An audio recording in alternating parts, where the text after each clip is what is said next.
ओशो के बारे में एक बात बहुत प्रचलित है कि वो अपनी ज़िंदगी में 1 लाख से ज़्यादा किताबें पढ़ चुके थे।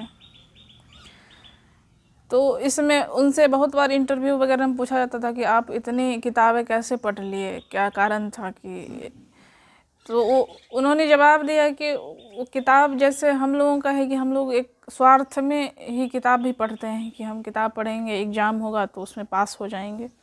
लेकिन ओशो के साथ ऐसा नहीं था। वो उन्होंने कहा कि किताब वो पढ़ते थे, एंजॉय करते थे उसको उसको कुछ पाने के लिए नहीं कि किताब कभी पढ़े।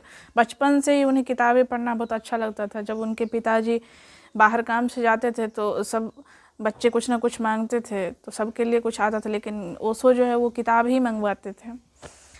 तो बचपन से ही उनका बहुत छोटी उम्र से पढ़ते रहे, तो एक उम्र तक आते आते वो काफ़ी किताबें पढ़ चुके थे। लेकिन उन्होंने इसे एक जर्नी की तरह कहा है कि वो इसको पढ़ते वक्त बस एंजॉय करते थे और कोई पर्पस नहीं था कि इस किताब को पढ़ने के बाद उन्हें क्या फ़ायदा होगा, नुकसान होगा। अलग अलग लिटरेचर, दुनिया के अलग अलग भाषाओं के जितने भी वर्ल्ड लिटरेचर है, वर्ल्ड फिलॉसफी है, सबको वो बहुत कम उम्र में ही समझे, पढ़े। अपने जो जितने भी अपने भारत देश के जितने भी स्क्रिप्चर्स है, तो ये सब एक तरह का अपना इंजॉयमेंट है। इसे भी किताब पढ़ना एक बहुत ही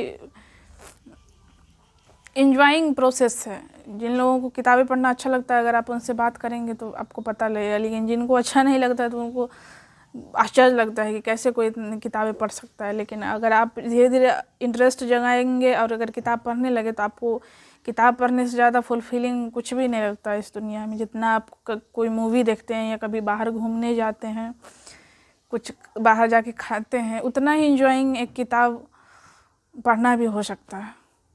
तो उस वैसे ही बताए कि उन्होंने इंजॉय किया किताब को पढ़ना, इसमें कोई बड़ी बात नहीं थी।